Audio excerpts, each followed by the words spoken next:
أعوذ بالله من الشيطان الرجيم بسم الله الرحمن الرحيم الحمد لله رب العالمين بارئ الخلائق أجمعين وباعث الأنبياء والمرسلين الذي بعد فلا يرى وقرب فشهد النجوى تبارك وتعالى ثم الصلاة والسلام والتحية والإكرام على خاتم النبيين وسيد المرسلين وشفيع المذنبين الرسول المؤيد والنبي الممجد المصطفى الأمجد أبي القاسم محمد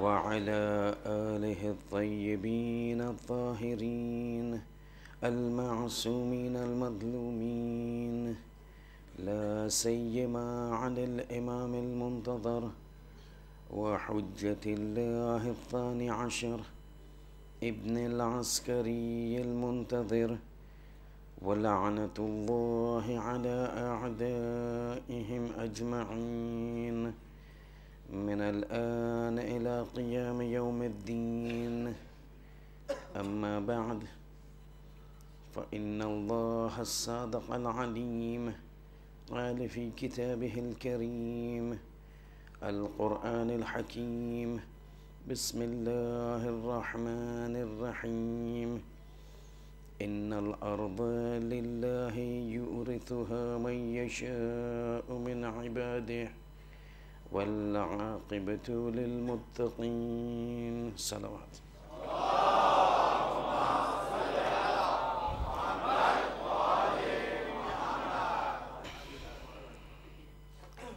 into the fifth night and the half of the Ashra after tonight almost over, and this is how the entire Ashra will move on. Before I realize, we will be on the day of Ashura, and then the Ashra finishes off. Before we realize, Muharram has come, and before we realize, the Ashura will go away. And this is exactly how our lives will move. And this is exactly how our lives move. And if you really need to see the impact of how the time that passes, every day you get up and you see yourself into the mirror and you see that same person over there. The changes that take place doesn't strike you, doesn't strike me, doesn't strike us. But you want to see how things have moved, go around 5 years back and take out your photographs, and then you will see the difference that has taken place. Lives move so quickly, and in order for us to benefit from these lives, it is important for us to realize that same repeated warnings by the Quran, wal asr, Allah swears, I swear by Asr, innal insana lafi khusr. Everybody is in a loss, everybody will go, and we will talk because our topic is sins, and we need to know, after having gone through the introductions, as to the impact, the effect, the hitting that comes to us as a result of violating the sanctity of the Holy Lord.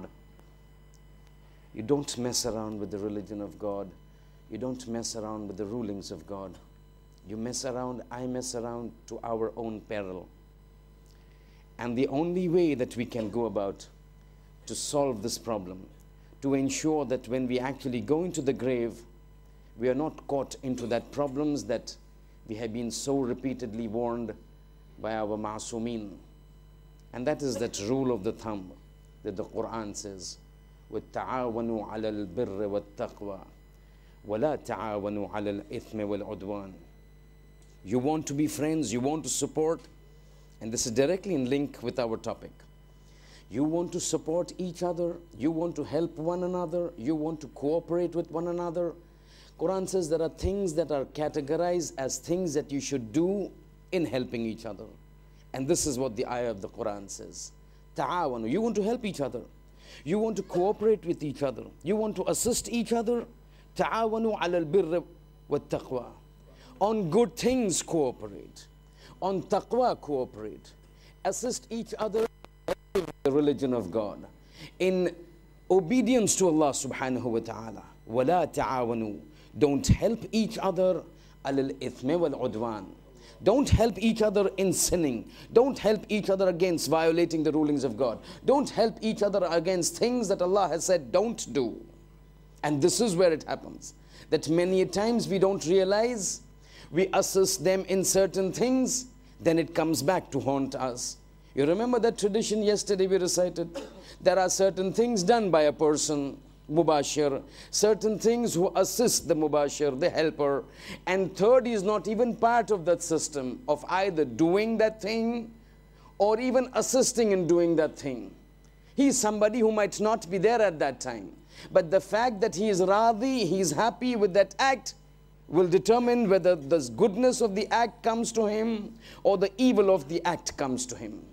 So it becomes very important how we support. At times we may say, somebody, we are sitting in a group. This is what is said. وَلَا تَعَاوَنُوا عَلَى الْإِثْمِ وَالْعُدْوَانِ. You're sitting in a group. A simpleton, a simple, sada, low person comes, and one of the group starts making fun of him, and everybody laughs at the expense of that person. That person is humiliated by this person talking. But all those people who have laughed, الراضي بفعل كفاعله, all of them will be considered as having humiliated that person. You heard about what Hajjaj said, right? I wish I was there. God says, fine, you wish you were there, I will make you mahshur with those people who are the killers of Hussein ibn Ali. And this is what is the message that keeps coming. Even when it comes to the sixth Imam, these Imams, they keep giving us this hint that be careful how you talk. Be careful how you behave. You may take things to be lightly, that you are not doing it, but remember you will fall and become part of that group. It is said, na man sanna sunnatan hasanatan fallahu ajru man amila biha wa man sanna sunnatan sayyi'atan fa alayhi wizra man amila biha. If somebody sets up a good sunnah, somebody sets up a hasan sunnah, something good, you start over here ziyarat wartha, you recite dua nudba over here, it carries on, it carries on. Whoever acts, the reward goes to this person. But at the same time, you start an evil precedent, you start a precedent that is not recommended by Islam. All those who act upon it will come to us. And that is why we say, and we've been saying, at times when things come, we need to make a statement. Quran says, at times it comes, don't support those who violate Allah subhanahu wa ta'ala's rulings. This incident, listen to this. How the Imams, when it would come to Allah subhanahu wa ta'ala, would throw everything away just for the sake of Allah subhanahu wa ta'ala. Incident of our sixth Imam, Sadiq Ali Muhammad Ja'far ibn Muhammad al-Sadiq.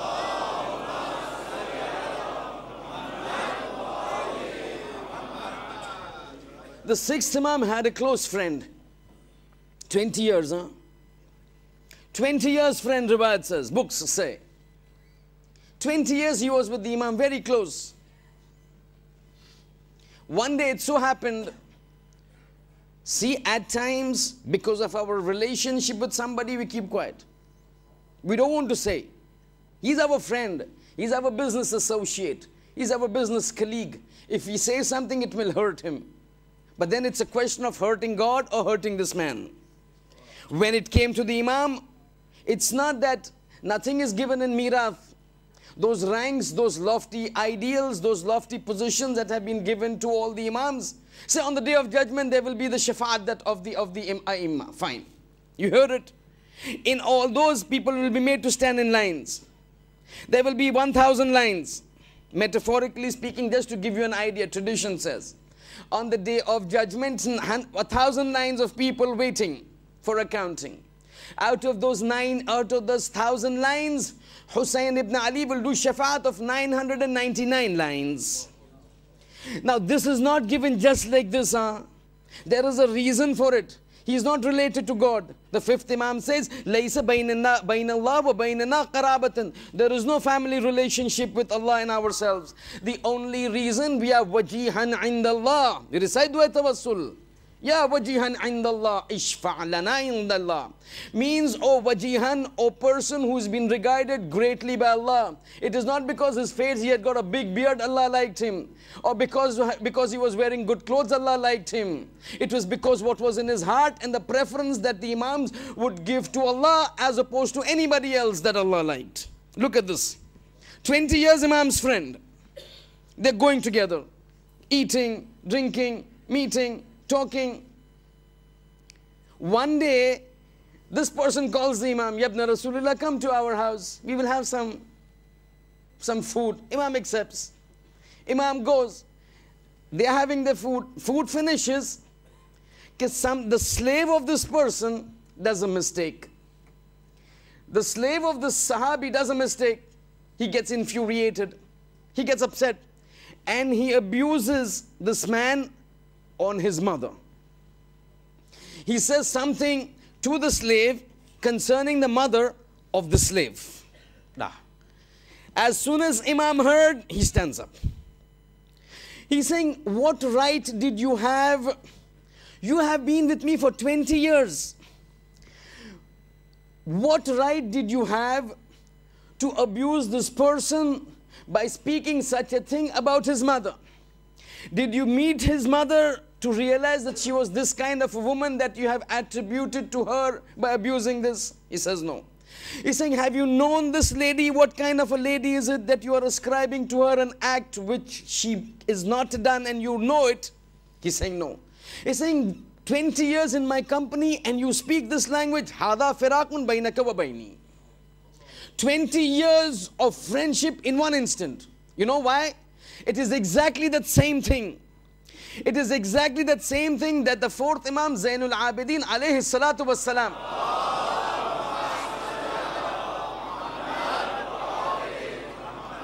The fourth Imam said to that Khatib in the Darbar of Yazid. You remember what that Khatib did? He would start speaking good things about Bani Marwan and Bani Umayyah and try to put down the family of the Ahlul Bayt of the Holy Prophet. At that time, what did the fourth Imam say? He's saying, my friend, you are trying to take the rida of a makhluk instead of the rida of the Khaliq. And you have entered into a transaction whereby you are trying to seek the rida and the pleasure of a makhluk at the expense of the ghadab of Allah subhanahu wa ta'ala. This is going to haunt you very badly. You cannot take the pleasure of a makhluk with the ghadab of Allah subhanahu wa ta'ala, the Khaliq. You have to take a stance. You have to take a decision. Imam says, 20 years of my friendship within an instant, هَذَا فِرَاقُ بَيْنَكَ وَبَيْنِي. Because Allah, when it comes between Allah, the Khaliq and the makhluk, Imam says there's nobody who's going to be taking the place. It has to be the Khaliq. That is the difference between them and us. There's no other difference. This is the difference. You cut our hand, we bleed. You cut their hands, they will bleed. If we are tired, we will rest. If they are tired, they will rest. But it's the mindset that goes. The importance that is given to Allah subhanahu wa ta'ala. But having understood this, the ta'awanu ala al-birra wa taqwa wa la ta'awanu ala al-ithma wal-udwan, when having understood the aspects that reduce the sins in our eyes, the gravity, there are certain realities that we need to understand. That even those whom when we know that certain things that we do are not recommended by the Sharia, we, in trying to put a blind and shades over our eyes, we use and resort to a technique which, by means of which we try to justify our sins. We do the sins.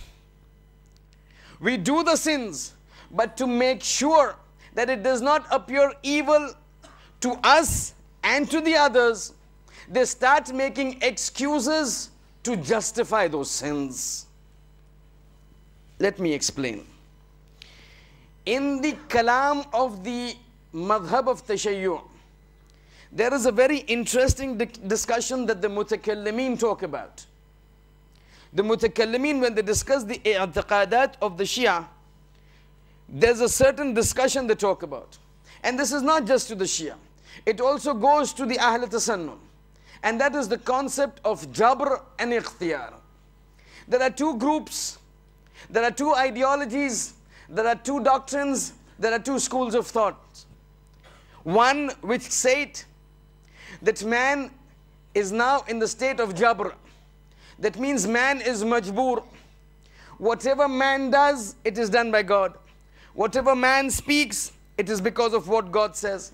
Whatever man acts, it is done by God.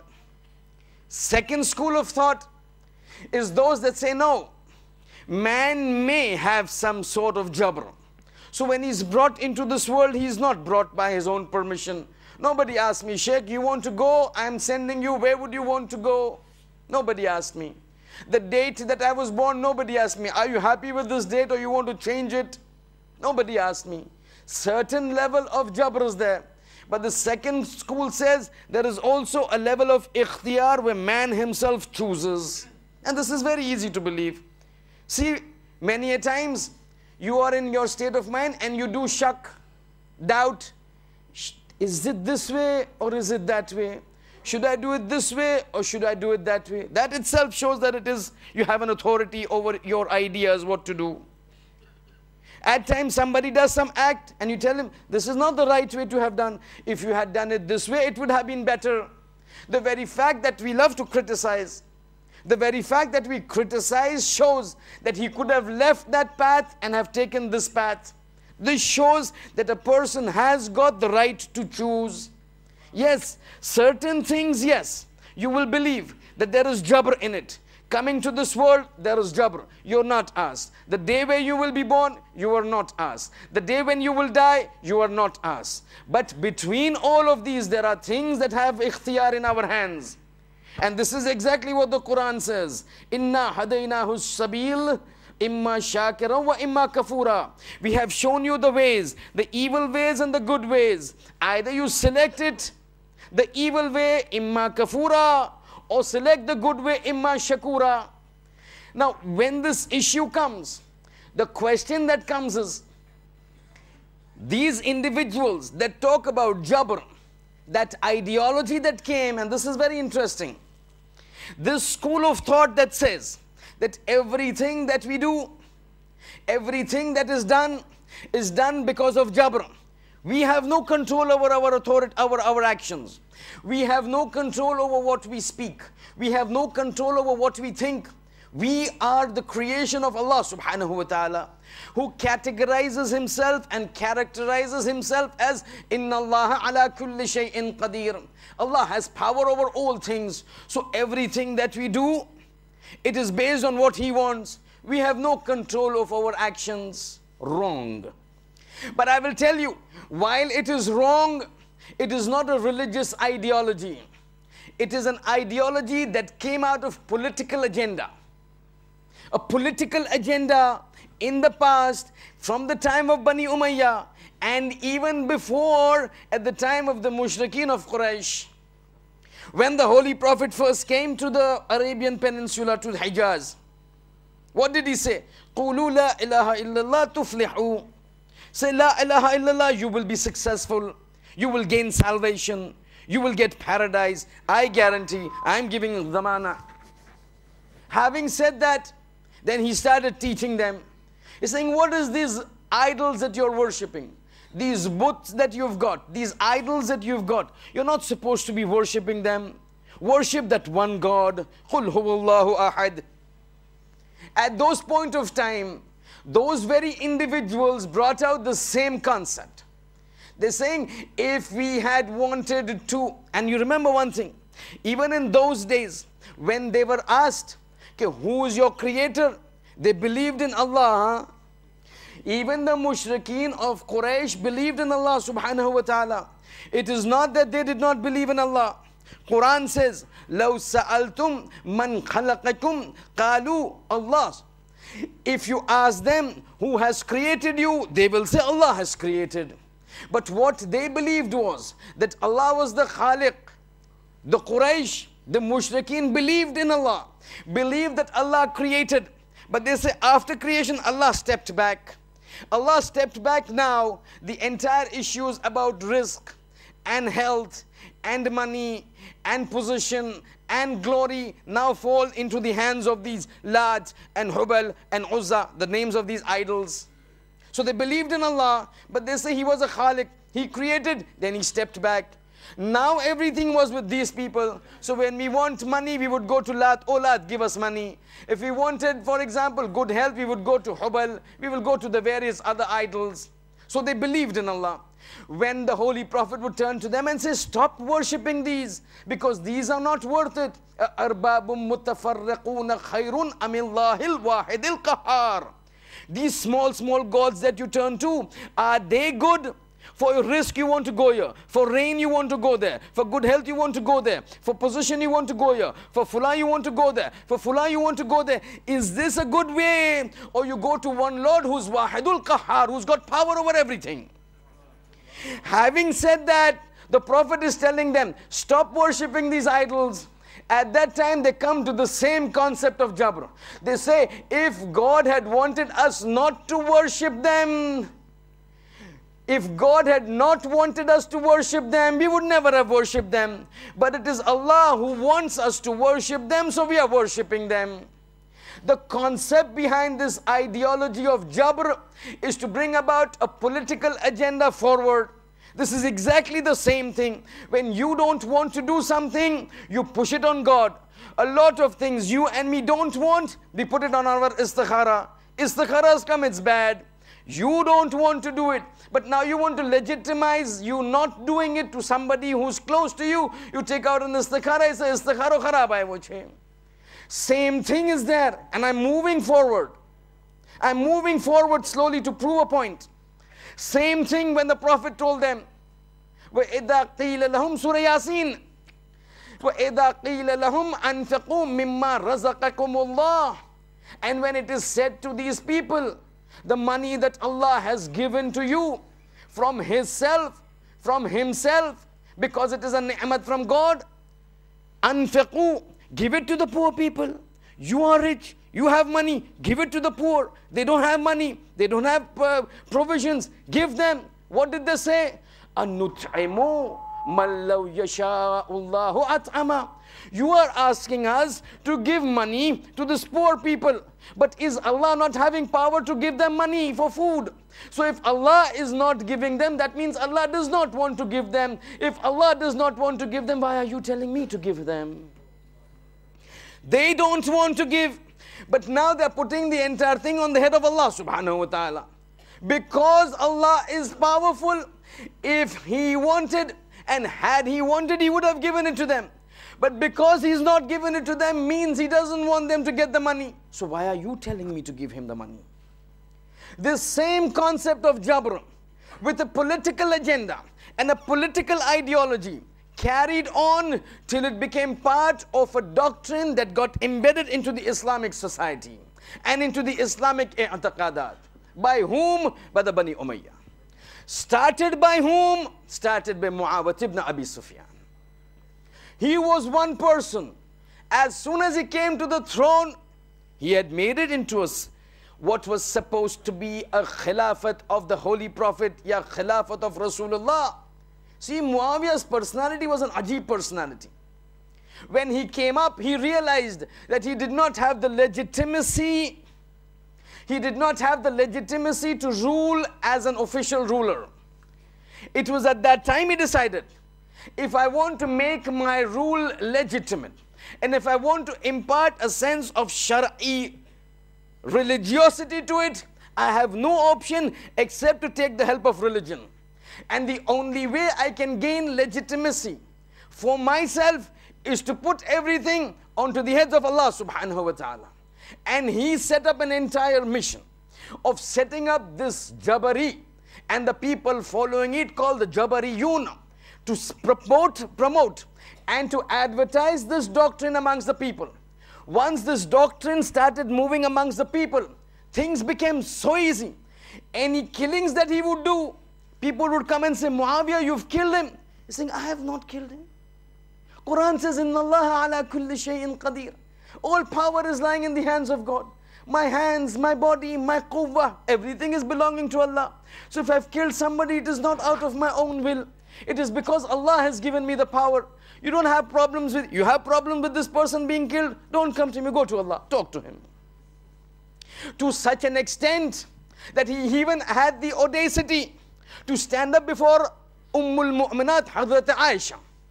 Hazrat Aisha was one person who opposed Muawiyah. Tradition says, historical reports, when he had the sulh with Imam Hassan, okay, we will now enter into a sulh, I will not nominate any of my successor. Right now I will rule. You stay there in Makkah and Medina. I am here in Sham. I will not put any successor after me. But he knew from the beginning that he was going to backtrack on his sulhnama and the points that were there in the treaty. And exactly that's what he did. Within a short time he started to declare, Yazid is my successor. After I go, it's going to be Yazid. As soon as this word from Sham came to Iraq, came to Saudi Arabia, that means in Hijaz, Hazrat Aisha came to know. She immediately writes to him, Muawiyah, you cannot do that. You know your son Yazid, how is he? You know the kind of person Yazid is. You know the kind of attitude and the attributes that he's exhibiting. He can't be your successor. At that time, Muawiyah writes to Mu'minat, Hazrat Aisha, you know, stating what? He's saying, Mu'minat, you have no authority over this. Because this is the qadha of Allah subhanahu wa ta'ala. وَلَيْسَ فِيهِ مِنَ الْإِخْتِيَارِ. There is nobody who's got an ikhtiyar over it. See how this concept of Jabr is coming?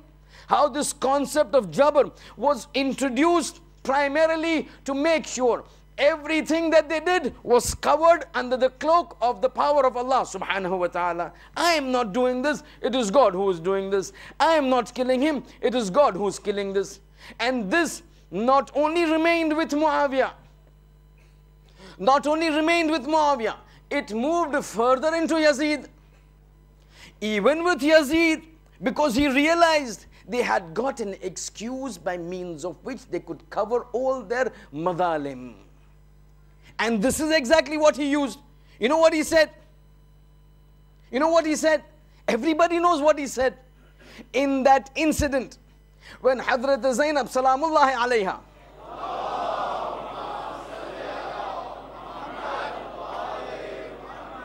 when Hazrat Zainab came into Darbar of Sham, into Darbar of Yazid in Sham, at that point of time, we know, we're not going into the Masaib right now, but Yazid is sitting on the throne. At that time when he's asked, who is this lady in the center, surrounded by the people? He's saying, this is the sister of Hussein. Sister of Hussein, bring her in front of me. At that time, that one sentence that he says, speaks it all about this concept of Jabariyun. What does he come to Zainab and say? He's saying, Kayfa ra'ayti sun Allahi bi akhikal Hussein. Oh lady, how do you see the actions of God that he did with your brother in the plains of Karbala when he killed your brother? This is what Yazid said. Kayfa ra'ayti sun Allahi bi akhikal Hussein. How do you find what God did to your brother Hussein in Karbala? It had to be Zainab to stand up and say, Yazid, it was not Allah who killed my brother. It was you who killed my brother. Don't put the blame of the killing of Hussein on Allah and try to absolve yourself. This concept of Jabr was brought over by them.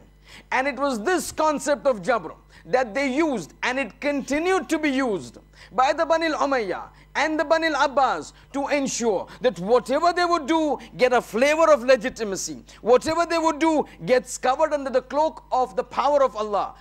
They can stand up before Muawiyah. They can't question Allah subhanahu wa ta'ala. So they say, put everything that you have onto the shoulders of Allah, you will be absolved. And this was a political dimension. And when you have this concept of Jabr, we have these people even now taking use of all these benefits and this aspect of Jabr, of putting the sins on the others. Even today, you have the concept, and we will discuss tomorrow, the time is up, as to how people, not in that sense, but similar to that, people, normal people like me, we commit sins, we flout the rulings of God, and in order to save ourselves or give it a legitimacy, we start justifying them. We start putting it on religion. We start putting it on this. We start putting it on that. The details, inshallah, tomorrow. But Muhammad wa ala Muhammad salawat.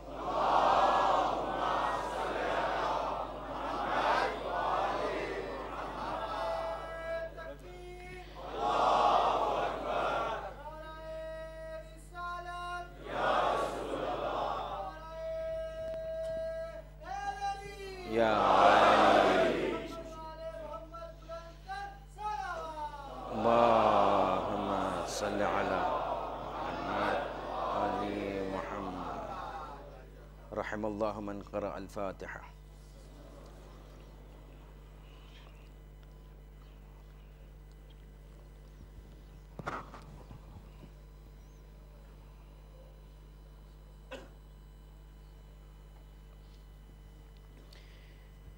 إني لم أخرج أشرا ولا بطرا ولا ظالما ولا مفسدا إنما خرجت لطلب الإصلاح في أمة جدي أريد أن آمر بالمعروف وأنهى عن المنکر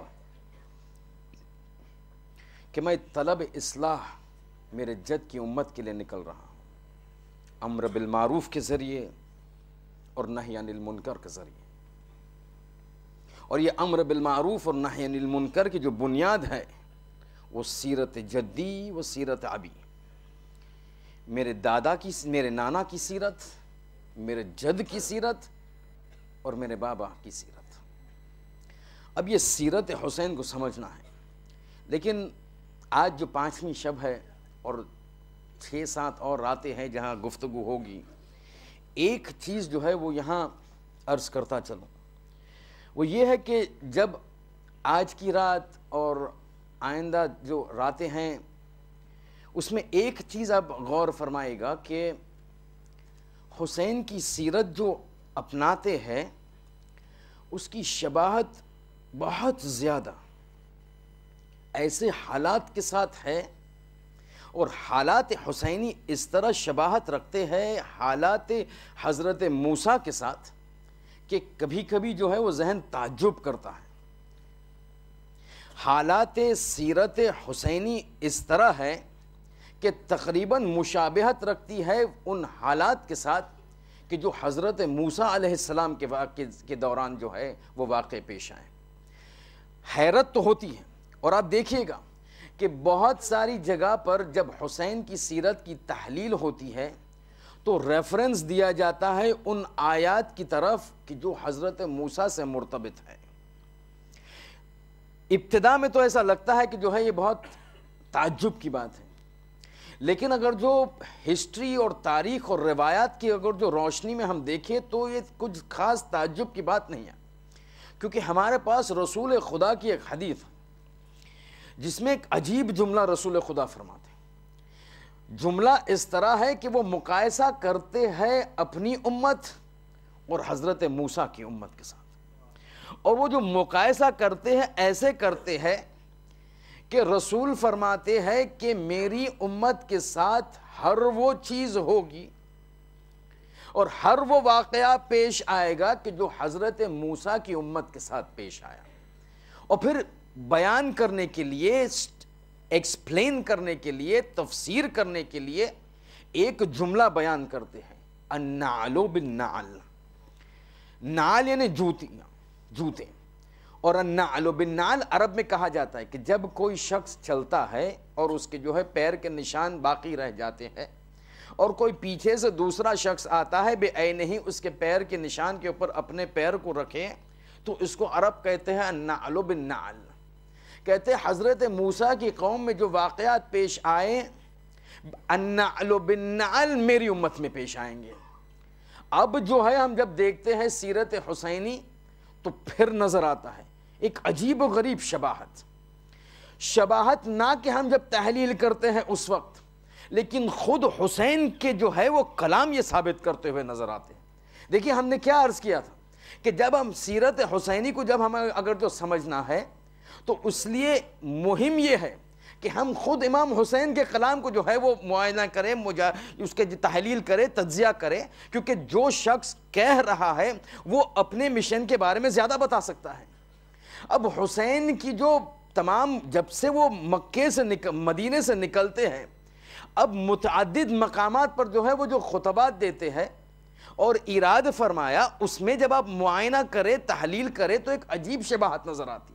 اب دیکھیے جب امام حسین مدینے سے نکلتے ہیں مکے کی طرف، تو جو ہے مکے میں مدینے سے نکلتے وقت جو ہے جیسے نکلتے ہیں ایک خطبہ، ایک چھوٹا سی جو ہے وہ خطبہ اراد فرماتے ہیں، بیان فرماتے ہیں، اس میں ایک آیت کا سہارا لیتے ہیں کہ جو حضرت موسیٰ ایک بہت حساس موقع پر جو ہے وہ پڑھی تلاوت کی۔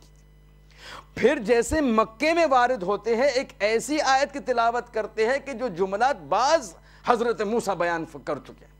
اب اس کو سمجھنے کے لیے تھوڑے حضرت موسیٰ کے یہ پرٹیکولر کیس، یہ پرٹیکولر فیز کے بارے میں سمجھنا ضروری ہے۔ وہ واقعہ آپ کے ذہن میں ہے، بس جلدی جلدی ذکر کر کے آگے بڑھنا ہے۔ حضرت موسیٰ بڑے ہوتے ہیں، فرعون کی مخالفت شروع کر دیتے ہیں۔ ایک مرتبہ فرعون کی مخالفت شروع کر دی کہ اب فرعون کی طرف سے سختیاں بڑھتی گئی۔ اب جو ہے وہ حضرت موسیٰ اپنے گھر کو چھوڑتے ہیں اپنی حفاظت کے لیے۔ اب چھوڑ کے تو جاتے ہیں، جناب آسیہ کا سہارا تھا، تب تک تو بچے رہے، مگر اب کچھ ایسا واقعہ پیش آیا کہ حضرت موسیٰ کو نکلنا پڑا۔ پورے جو ہے دارالخلافہ میں جو ہے وہ ایک ڈر کی حالت میں، ایک اختناق کی حالت میں جو ہے وہ حضرت موسیٰ جو ہے زندگی بسر کر رہے ہیں۔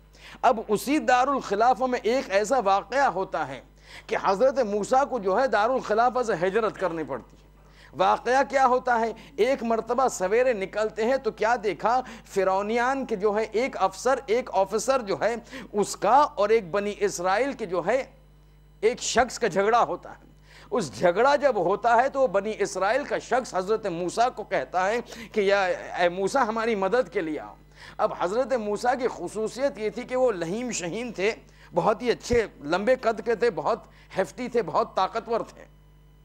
ایک مرتبہ جاتے ہیں، بچانے کی کوشش کرتے ہیں، قرآن کے الفاظ ہیں ایک مکہ لگایا اس فرعونیان پر کہ جیسے مکہ مارا وہ ڈھیر ہو گیا، مر گیا۔ اب مر گیا، اب سوچئے یہ فرعون کا آدمی، اور فرعون جو ہے وہ پوری حکومت کی مشینری اپنے ساتھ چلائے ہوئے، کسی کو اپنے حکومت کی مشینری کا کوئی آفیسر مارا جائے تو اب سوچئے کیا ہنگامہ ہوگا۔ اب ہو تو گیا، اب جو ہے وہ موسیٰ پریشان۔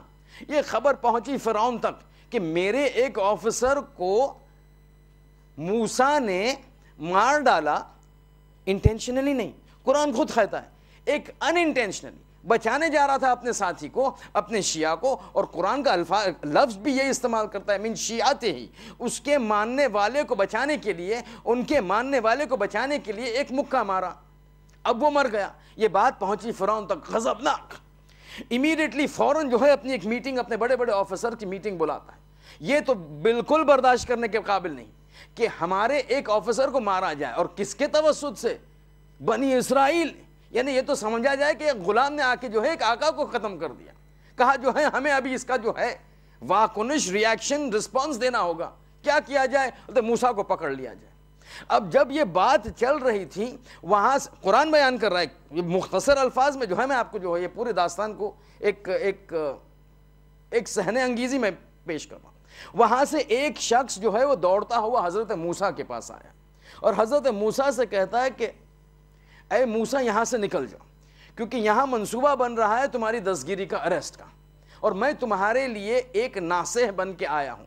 روایت میں ملتا ہے کہ یہ شخص جو ہے اس کا نام، اس کو نام نہیں آیا، لیکن روایت میں اس کو ذکر کیا گیا ہے مؤمن آل فرعون۔ مؤمن آل فرعون یعنی تھا قریبی دوست فرعون سے، فرعون کے کوٹری سے اور فرعون کے جو ہے گروہ سے، قریبی دوست تھا فرعون کا، مگر فرعون کی ہر چیزوں سے جو ہے وہ موافقت نہیں رکھتا تھا۔ جانتا تھا کہ جو فرعون کر رہا ہے غلط ہے، جانتا تھا کہ جو موسیٰ لے آئے وہ صحیح ہے، اور دل ہی دل جو ہے وہ حضرت موسیٰ پر ایمان لے آیا، مؤمن آل فرعون۔ اور یہ مومن آل فرعون اصحاب کہف کے ساتھ جو ذکر ہوا ہے ان کا کس سلسلے میں؟ جب ہمارے 12ویں امام صاحب الزمان عجل اللہ تعالی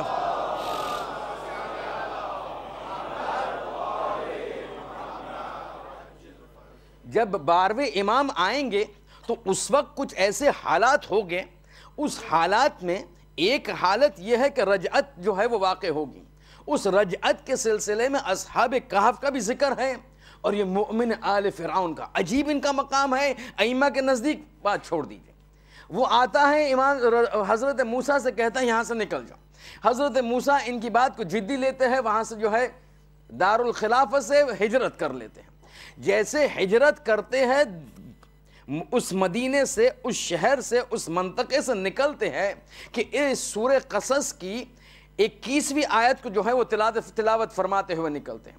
یہی وہ آیت ہے کہ امام حسین جب مدینے سے نکلتے ہیں بعینہ یہی آیت کیا ہے سنیے، فخرج منہا خائفا، حضرت موسیٰ کی بات ہو رہی، حضرت موسیٰ کا واقعہ سورہ قصص میں ایک طویل انداز سے بیان کیا گیا۔ اس بیان میں جب خدا اس مرحلے پر آتا ہے کہ جو ہے وہ جھگڑا ہوتا ہے اور حضرت موسیٰ جو ہے مکہ لگاتے ہیں، وہ آدمی مر جاتا ہے، اور جب حضرت موسیٰ نکلتے ہیں تو خدا فرماتا ہے قرآن میں سورہ قصص میں کہ نکلتے وقت جو ہے حضرت موسیٰ جو ہے وہ یہ آیت کی تلاوت کی، یعنی جملات ان کے تھے، خدا نے اٹھایا قرآن میں ڈال دیا کہ سمجھو کہ جو ہے میرا نمائندہ کس عنوان سے اور کس قدر جو ہے وہ نکل رہا ہے۔ فخرج منہا خائفا یترقب، حضرت موسیٰ نکلتے ہیں ڈرتے ہوئے، یہاں وہاں دیکھتے ہوئے، ایسا تو نہیں کہ جو ہے وہ فرعونیان میں سے کوئی آ کے مجھے پکڑ لے۔ پھر جو ہے دعا کرتے حضرت موسیٰ، قال ربی نجنی من القوم الظالمین، اے پروردگارہ میں تجھ سے سوال کرتا ہوں یہ قوم ظالمین سے مجھے بچا۔ یہ جملات جو ہے یہ قرآن میں وارد ہے حضرت موسیٰ کے سلسلے میں۔ روایت میں ملتا ہے جب حسین نکلتے ہیں مدینے سے، اور مدینے کے نکلنے کا پس منظر تو آپ کے ذہن میں ہے، وہاں سے جب نکلتے ہیں اسی آیت کی تلاوت فرماتے ہوئے نکلتے ہیں۔ یعنی دیکھیے حضرت موسیٰ حضرت اور امام حسین تنگا تنگ ریلیشن سنتے رہیے۔ جیسے مدینے سے نکلے، ہجرت کی مکے کی طرف وارد ہو رہے تو پھر ایک آیت کی تلاوت فرمایا امام حسین۔ کون سی آیت؟ اب چلیے حضرت موسیٰ کا واقعہ، وہاں سے دارالخلافہ سے نکلتے ہیں، یہ آیت کی تلاوت، یہ دعا مانگتے ہوئے نکلتے ہیں۔ خدا کو اتنا پسند آ گیا یہ آیت، یہ دعا کو اٹھایا قرآن میں ڈال دی۔ اب وہاں سے نکلے کہاں کے لیے؟ کہا اب جہاں بھی میں رہوں گا، جہاں حکومت فرعون ہے مجھے پکڑا جائے گا، تو میں ایک ایسی جگہ پر جاؤں کہ جہاں فرعون کی حکومت نہ ہو۔ تو ڈیسائیڈ کیا ایک جگہ جس کا نام ہے مدین ایک ایسا شہر تھا کہ جو باؤنڈری تھی حضرت فرعون کے حکومت کی، اس کے باہر کی جگہ کہ باؤنڈری کے باہر ایک شہر تھا جس کا نام تھا مدین۔ کہا میں پوری حکومت کو کراس کر لوں گا، باہر باؤنڈریز کے چلا جاؤں گا، پھر فرعون کی حکومت نہ رہے گی، نہ رہے باس نہ بجے باسری، مسئلہ ہی ختم۔ ایک مرتبہ جو ہے وہ نکلتے ہیں، جیسے مدین پہنچتے ہیں، پھر یہ جو ہے قرآن فرماتا ہے کہ جیسے وہ مدین پہنچے تو وہ واقعوں کو بیان کرنے کے لیے قرآن کی 22ویں آیت سورہ قصص کی، پہلی آیت 21ویں آیت، دوسری آیت 22ویں آیت، پہلی آیت جب وہ نکل رہے تھے تب، دوسری آیت جب وہ مدین میں داخل ہو رہے تھے، پھر خدا فرماتا ہے وَلَمَّا تَوَجَّهَ تِلْقَاءَ مَدْيَنَ، کہ جب اس وقت حضرت موسیٰ اپنی توجہ مدین کی طرف کی، پھر ایک مرتبہ حضرت موسیٰ دعا فرماتے ہیں، دعا کرتے ہیں، قال عسى ربی ان یہدینی سواء السبیل، کہ میں یہاں تو آیا ہوں لیکن اے میرے پروردگار مجھے راہ راست دکھا، مجھے جو ہے گائیڈ کر، مجھے میری رہنمائی کر کہ میں جو ہوں اس مسئلے سے نکل سکوں۔ یہ ہی عبارت جو حضرت موسیٰ نے سینکڑوں سال پہلے کی، اب جب حضرت حسین امام حسین وارد ہو رہے ہیں مکے میں، بعینہ ہی عبارت اسی طرح۔ یعنی آپ دیکھیے وہاں حضرت موسیٰ، یہاں امام حسین، جو چیز وہاں پہلی بار مسئلہ ہوا پیش، نکلتے وقت ایک آیت کی تلاوت فرمائی، حسین مدینی سے نکلتے ہوئے وہی آیت کی تلاوت فرمائی۔ پھر جب مدین میں وارد ہوتے تھے حضرت موسیٰ، ایک آیت کی تلاوت فرمائی، اسی آیت کی تلاوت جب امام حسین مکے میں وارد ہوتے تھے امام نے فرمائی۔ اب سنیے، اب جب یہ قضیہ پیش آیا، اس وقت ایک عجیب حالت ہے مکے کی اس وقت ایک عجیب حالت ہے مکے کی.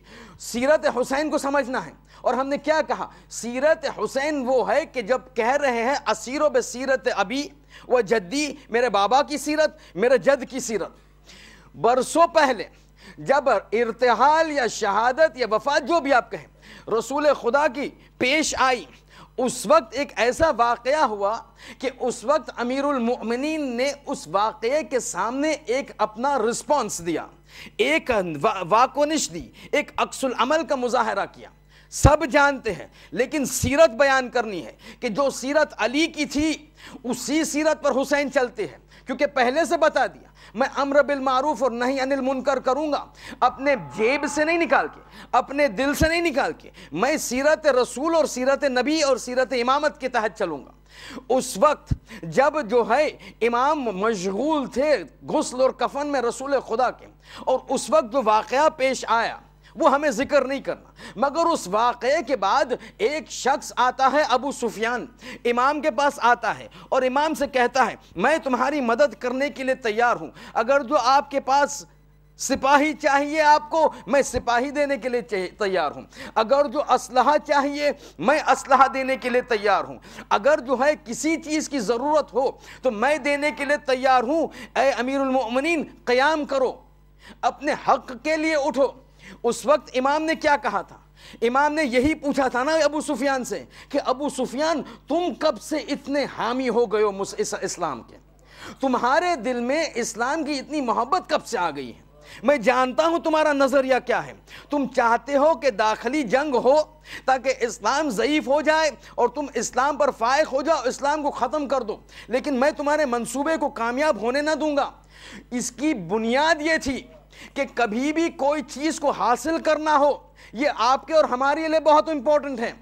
امام بتاتے تھے میری سیرت یہ ہے کہ کچھ بھی مقصد کچھ بھی ہو، لیکن مقصد تک پہنچنے کے لیے حرام راستہ استعمال نہیں کر سکتے. مقصد کتنا بھی بڑا ہو، اتنا بڑا ہو کہ خلافت الہیہ بھی مقصد ہو، مگر حرام کام سے اور باطل کی مدد لے کر نہیں جا سکتے. اگر پہنچنا ہے تو راہ راست سے جاؤ، اگر راہ راست سے نہیں ہو سکتا تو ہزاروں سال انتظار کرو، پھر جو ہے موقع آئے گا. یہ جو ہے سیرت ہے. اب آئیے حسین کے پاس. حسین کی سیرت، علی کی سیرت. علی نے ہمیں بتا دیا کہ اگر مجھے کوئی کام کرنا ہے غلط راستے سے نہیں کروں گا، غلط لوگوں کا سہارا نہیں لوں گا، باطل کا سہارا نہیں لوں گا، ولو مجھے اپنی خلافت، ولو مجھے اپنی جانشینی لینی ہو، مگر اگر باطل ہے تو میں باطل کو ٹھکرا دوں گا، ویٹ کروں گا، میرا جانشین آئے گا بارواں، وہ لے لے گا میرے لیے. 1400 سال سے جو ہے اہل بیت ویٹ کر رہے ہیں. اس وقت اگر امام ہاں کہہ دیتے تو شاید مل بھی جاتا، لیکن امام نے کہا نہیں، میری سیرت یہ نہیں ہے. اب حسین کی طرف آئیے. اب حسین کی سیرت کو سمجھنے کے لیے دیکھیے، جب حسین مکے میں آتے ہیں، اس لیے ضروری یہ ہے کہ اگر اس سیرت حسینی کو امام حسین کی سیرت کے روشنی میں سمجھنا ہے تو وہاں کے کچھ حالات سمجھنے ہوں گے. جیسے امام حسین مکے میں آتے ہیں تو مکے کے کچھ حالات ایسے تھے کہ اس وقت جو ہے، اب دیکھیے ایک تھوڑا پکچرائز کریے اپنے ذہن میں، جو ہے ایک تصویر کو لے آئیے. یہاں جو ہے مدینہ میں والی یزید ہے، یزید کا نمائندہ ہے، وہاں سے امام آ گئے مکے میں. اب مکے میں امام ہے، شام میں یزید ہے، کوفے میں اور بصرہ میں ابن زیاد کا جو ہے وہ بول بالا ہے. اب یہاں سے امام مکے میں آئے. مکے میں جب معاویہ جو ہے وہ فی النار ہوا، ایک مرتبہ مکے میں ایک شخصیت تھی جو بہت نمایاں تھی، لیکن مشہور تو تھی، مشہور شخصیت تھی، لیکن اہل بیت کے مخالف میں، اہل بیت کی دشمنی میں. بہت پاپولر فگر تھا، بہت چاہیتا فگر تھا، وہاں بہت سارے لوگ اس کے فالوورز تھے، اس کے گروہ میں تھے، لیکن اہل بیت کی نسبت جو ہے وہ کینہ رکھتا تھا. کون؟ عبداللہ ابن زبیر، زبیر کا بیٹا عبداللہ. یہ زبیر کون؟ یہ زبیر ابتدا میں بہت ہی اچھا آدمی تھا، امام کا بہت ساتھی تھا، امام کا اصحاب میں سے امام کا ایک صحابی تھا. اتنے حد تک تھا یہ زبیر امام کے قریب. کون امام؟ امیر المؤمنین. پہلے امام کے قریب، اتنے حد تک قریب تھا کہ امام کی روایت ہے ما زال زبیر منا اہل البیت، شاید ہی سلمان کے بعد کسی کے لیے اہل بیت میں سے کوئی ایسی نسبت دی ہو کسی کو اپنے گھرانے کے طرف۔ سلمان کے لیے تو آپ نے سنا سلمان و منا اہل البیت، لیکن زبیر کے لیے شاید یہ ایک واحد شخص ہوگا جس کے لیے تقریباً بعین ہی عبارت، لیکن وہ عبارت کے ابتدائی جملہ جو ہے حدیث کا وہ جو ہے مشابہت رکھتا ہے سلمان کے ساتھ، آخری جملہ ایک عجیب و غریب جملہ۔ امیر المؤمنین فرماتے ہیں ما زال زبیر منا اہل البیت،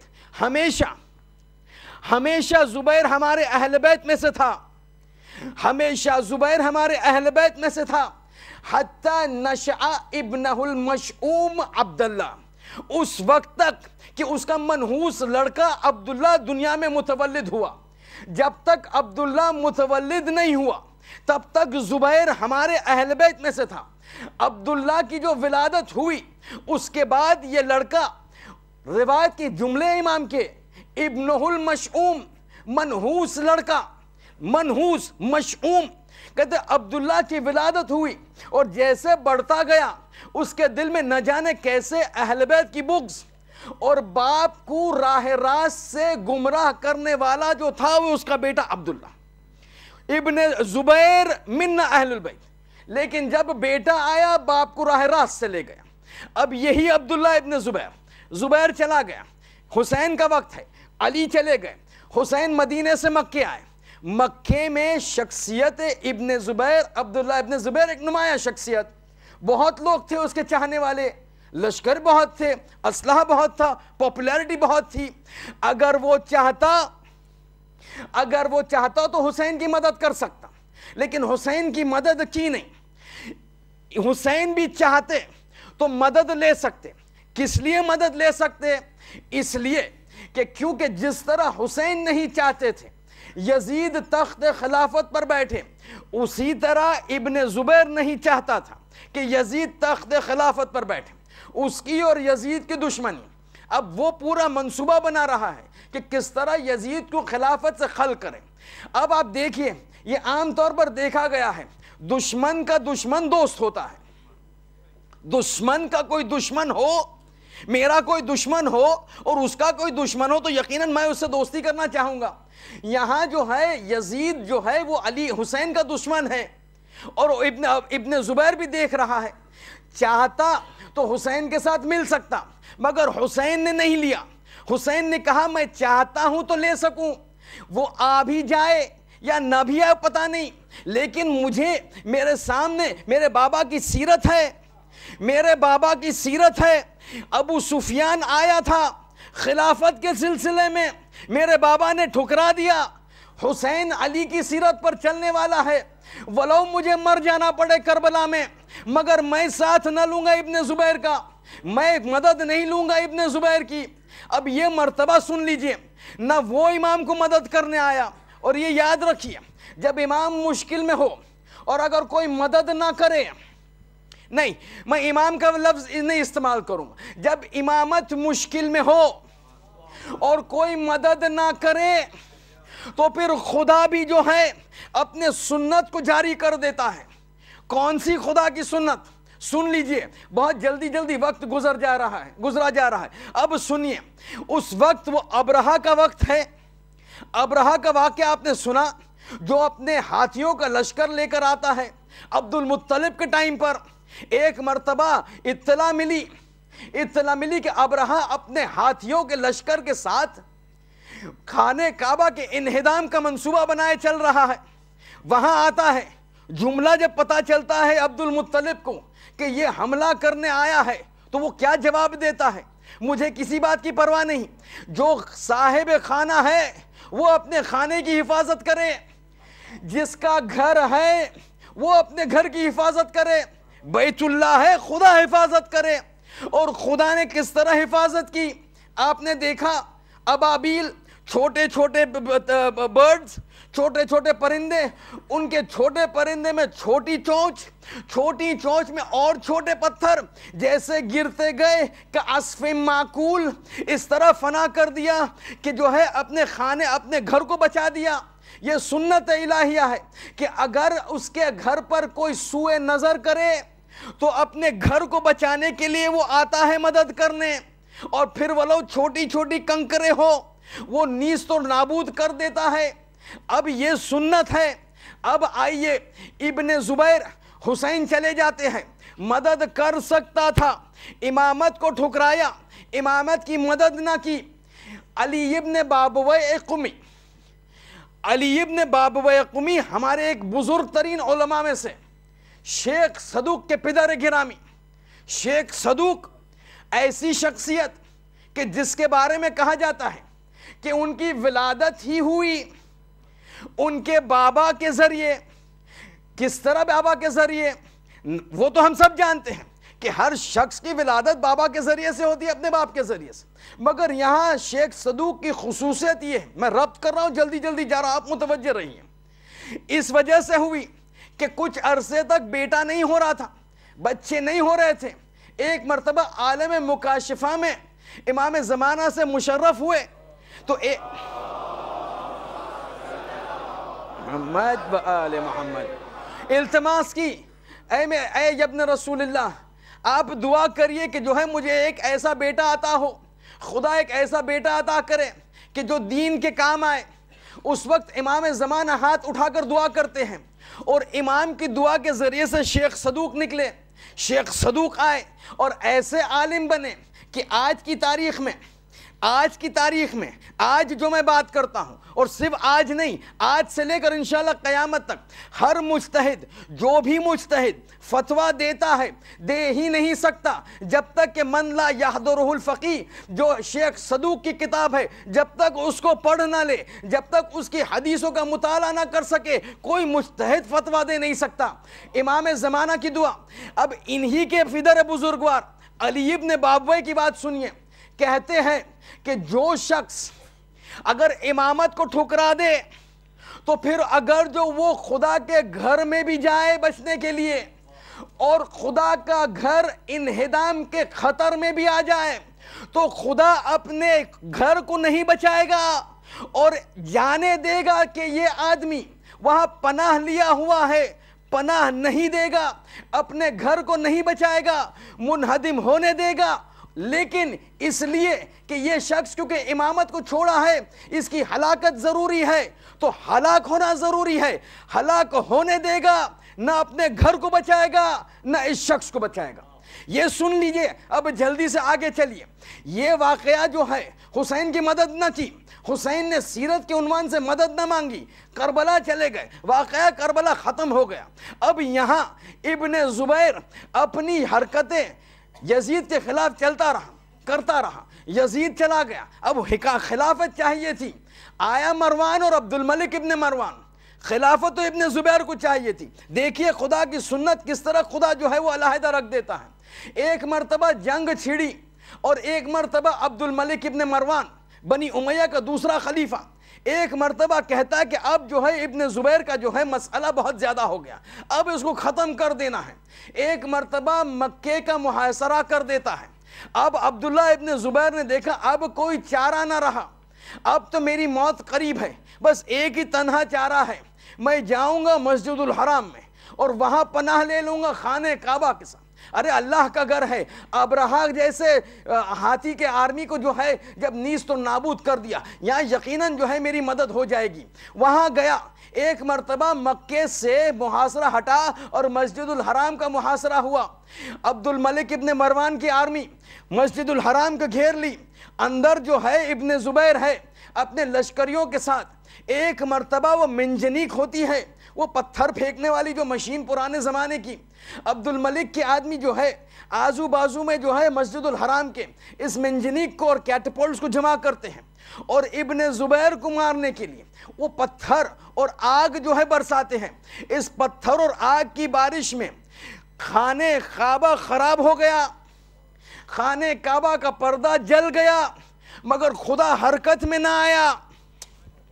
خدا کی خدائی حرکت میں نہ آئی، خدا کی قدرت حرکت میں نہ آئی، خراب ہوا، نقصان پہنچا، خانہ کعبہ کا پردہ جلنے لگا، مگر خدا نے کوئی کام نہ کیا، یہاں تک کہ عبد الملک ابن مروان کی آرمی اور فوج اندر آتی ہے، ابن زبیر کو لیتی ہے، دستگیر کرتی ہے اور اس کو قتل کرتی ہے۔ وہاں خدا ابرہہ کا جب لشکر آیا، ایک اینٹ خراب ہونے نہ دی، یہاں خراب کر دیا، ہونے دیا، بیچ میں دخل اندازی نہ کری۔ ابن بابوے کہتے ہیں اس کا سبب یہ ہے کہ ابن زبیر جب امامت کو چھوڑ دیا تب خدا کہتا ہے میرا گھر امن ہے، امن کی جگہ ہے، سبھی کو پناہ دوں گا، مگر امامت کو چھوڑ دو گے، گھر بھلے ٹوٹے مگر تمہیں نہیں بچاؤں گا، گھر میرا بھلے ٹوٹے۔ میں جلدی آگے بڑھتا ہوں، ایک دو ایشو اور مجھے بیان کرنے۔ گھر ٹوٹ جائے مگر اس شخص کو میں بچاؤں گا نہیں، میرے گھر کا پردہ جلنے لگ جائے مگر اس شخص کو نہیں بچاؤں گا۔ اب آپ سمجھ رہے ہیں فرق؟ بس آخری دو جملے پھر مصائب۔ اب آپ سمجھ رہے فرق خانے خدا میں اور ولی خدا میں؟ خانے خدا ایک چیز ہے، ولی خدا ایک چیز ہے۔ خدا کے نزدیک، خدا کے نظر میں خانے خدا کوئی چیز اور ہے، خدا کا گھر ایک چیز ہے، خدا کا ولی ایک چیز اور ہے۔ اگر خدا کا گھر خراب بھی ہو جائے تو اس کی تعمیر ہو سکتی ہے، ابراہیم سے کہا جا سکتا ہے، اسماعیل سے کہا جا سکتا ہے تعمیر کرو۔ اگر خدا کا گھر خراب ہو جائے، خدا کے گھر کو ضرر پہنچے، اس کی تعمیر ہو سکتی ہے، مگر اگر خدا کے ولی کو ضرر پہنچے پھر جو دوسرا علی نظر نہیں آئے گا، پھر دوسرا حسین نظر نہیں آئے گا۔ اب آپ سمجھ گئے کہ جب ہم روایت پڑھتے ہیں حج کا موسم ابھی گزرا، پھر آپ سمجھتے ہیں اس حدیث کا مطلب، اس حدیث کا معنی کہ جب کہا گیا اگر حج کے وقت حاجیاں جو ہے وہ زیارت خانے خدا اور زائران جا رہے ہیں حسین کی زیارت، ایک گروہ جا رہا ہے زیارت خانے خدا، ایک گروہ جا رہا ہے زیارت حسین، سب سے پہلے خدا کی نظر و کرم جو ہے وہ حسین کے زائرین پر پڑتی ہے، پھر اپنے گھر کے زائرین پر۔ یہ فرق ہے خدا کا گھر اور خدا کا ولی۔ یہ ہمارے نزدیک سمجھنے کی بات ہے کہ خدا جو ہے امامت کو اتنا محبوب رکھتا ہے کہ جب امامت کا مسئلہ نہ ہو تو ابرہہ کو جو ہے ایک اینٹ اپنے گھر کی خراب کرنے نہیں دیتا، مگر امامت کا مسئلہ ایسے ہے کہ اگر کوئی امامت کو ٹھکرا دے تو خدا کہتا ہے میرے گھر نیست اور نابود ہو جائے مگر تمہیں نہیں بچاؤں گا۔ ولی خدا۔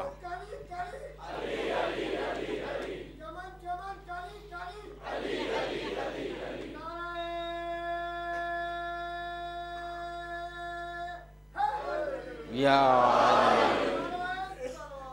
اللہم صلی علی محمد و آل محمد۔ تو یہ ہے فرق۔ یہ ہمیں کہا جاتا ہے کہ اتنا حسین کرتے ہو، اتنا زیارت حسین پر کرتے ہو، اتنی اہمیت دیتے ہو۔ ارے ہم نہیں دیتے، خدا دیتا ہے۔ ارے سمجھو فرق ولی خدا میں اور خانے خدا میں۔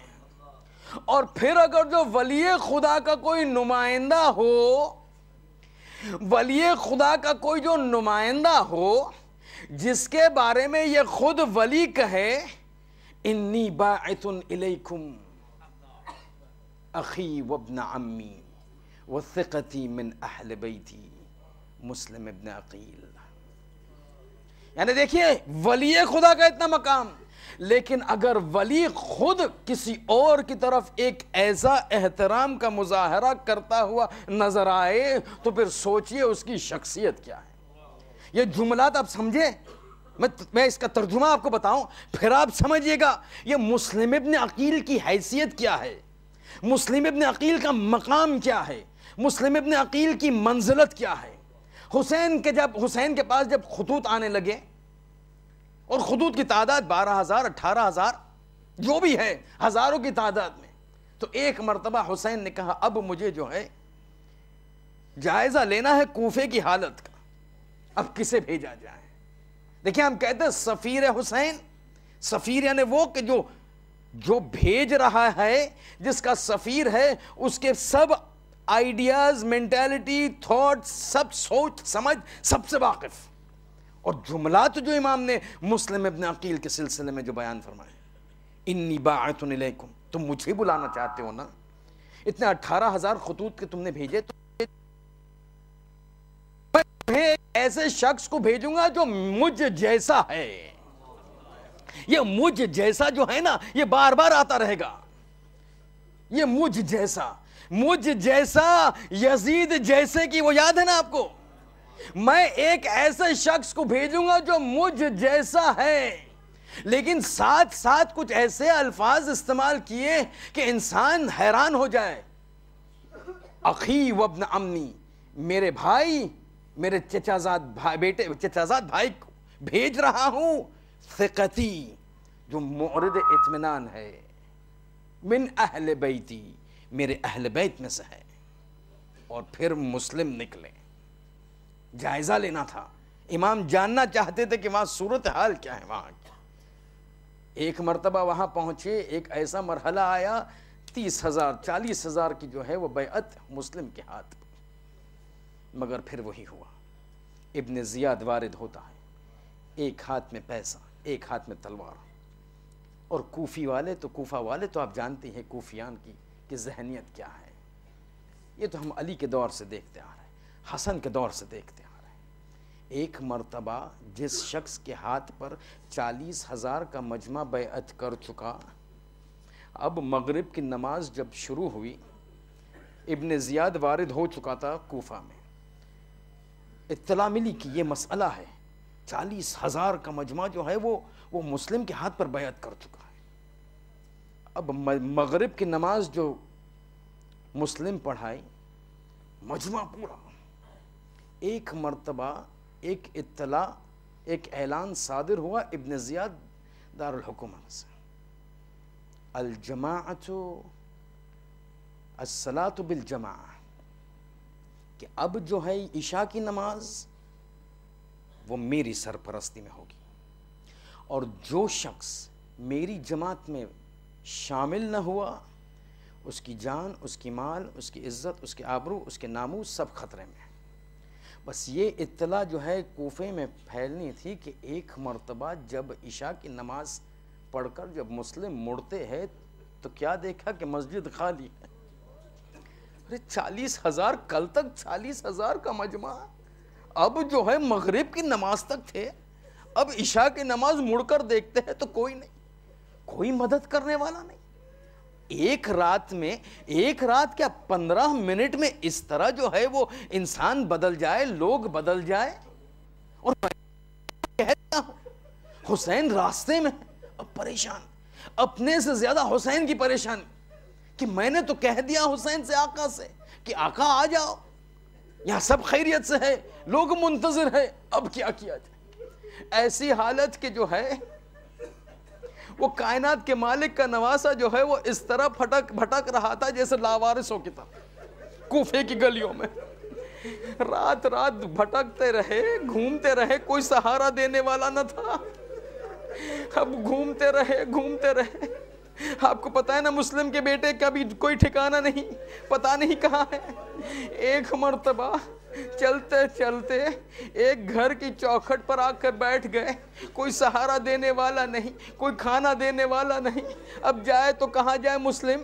ایک مرتبہ گھر کی چوکھٹ پر بیٹھے سوچ رہے تھے کہ یہ کیا صورتحال پیش آ گئی کہ ایک مرتبہ وہ گھر جو ہے کسی مؤمنہ کا تھا جس کا نام تھا توعہ. اب حالات کوفے کے ایسے تشدد کی حالت تھی.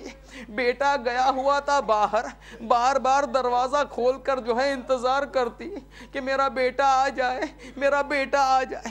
اب اس بار جب دروازہ کھولا تو کیا دیکھا, بیٹا تو نظر نہ آیا, مگر ایک شخص بیٹھا ہے, سر کو جھکائے ہوئے ہے. اب جیسے دیکھا, ایک مرتبہ توآ کہتی ہے, اے شخص رات کو اتنی دیر گھر سے باہر, کیا تجھے پتا نہیں کوفے کی حالات کیسے ہے؟ ایک مرتبہ مسلم کہتا ہے, اے ضعیفہ, بات صحیح ہے, مگر جس کا گھر ہی نہ ہو تو جائے کہاں؟ تو توآ کہتی ہے, ارے جاؤ کوئی سہارا لو, کوئی تو ہوگا پہچان والا, کوئی تو ہوگا کوفے میں. ایک مرتبہ مسلم کہتے ہیں, غریب الوطن ہوں, مسافر ہوں. بس اتنا سننا تھا کہ ایک مرتبہ توآ نے غور سے دیکھا, ارے کہیں تم مسلم ابن عقیل تو نہیں, ارے کہیں تم مسلم ابن عقیل تو نہیں. ارے سر کو جھکایا, انا مسلم ابن عقیل, ارے میں مسلم ابن عقیل ہوں. ہاتھوں کو جوڑا, ارے میرے آقا کے سفیر, ارے میرے گھر پر آئے, جلدی جلدی اندر آ جاؤ. ایک مرتبہ اندر لے گئی, کھانا کھلایا. اب رات بھر مسلم جو ہے وہ عبادت میں مشغول, رات بھر عبادت میں مصروف. کسی بھی طرح جو ہے ابن زیاد کو پتا چل گیا کہ مسلم توآ کے گھر پر ہے. اب صبح نمودار ہوتی ہے کہ گھوڑوں کے ٹاپوں کی آواز کانوں میں سنائی دی. ایک مرتبہ گھر کا محاصرہ ہوا. اب جو ہے مسلم تلوار کو نیام سے نکالا اور باہر جانا چاہتے ہیں کہ ایک مرتبہ ایک عجیب جملہ توآ کہتی ہے, شہزادے باہر نہ جاؤ, گھر میں بیٹھ کر جنگ کرو, ذرا آسانی ہو جائے گی. ایک مرتبہ مسلم کہتے نہیں, مجھے باہر جا کے جنگ کرنا ہے. تو توآ کہتی ہے, مگر اصرار کیوں کر رہے شہزادے؟ ارے مسلم کہتے ہیں, اے توآ, میں نہیں چاہتا کہ اندر سے جنگ کروں, یہ ششکیاں اندر آ جائے اور تمہارا حجاب ٹوٹ جائے. ارے میں کہوں گا ایک ضعیفہ کے حجاب کا اتنا خیال. ارے مسلم, ذرا 11 محرم کو تو آنا. ارے اب حسین نہ رہے, عباس نہ رہے, قاسم اور اکبر نہ رہے, ذرا دیکھیے اپنی بہن شہزادی زینب اور ام کلثوم بے مخنا و چادر.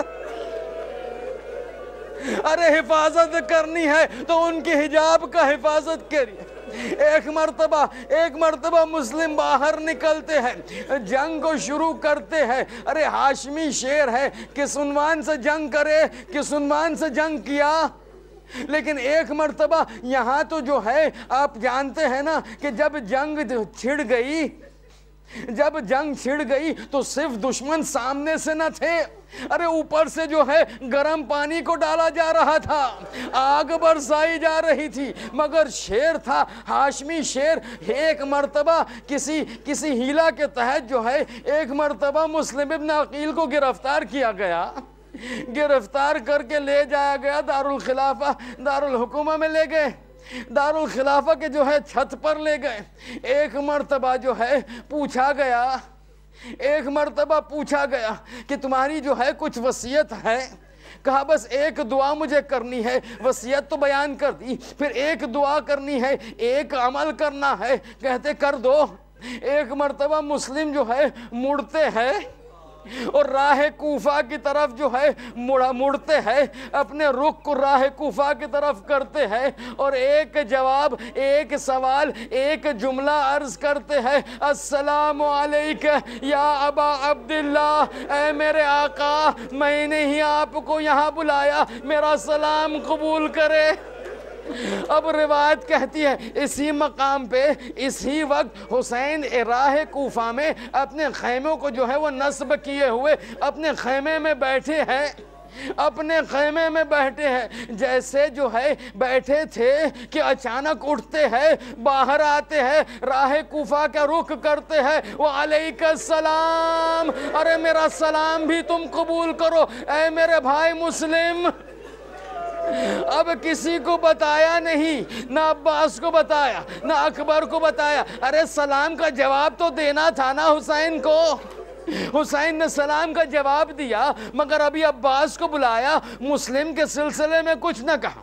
مسلم کے سلسلے میں کچھ نہ کہا. ایک مرتبہ عباس سے کہا، بھیا عباس ذرا جا کر جو ہے مسلم کی بیٹی کو تو لے آنا. اب ننھی بچی کو لایا گیا، خیمے میں لایا گیا.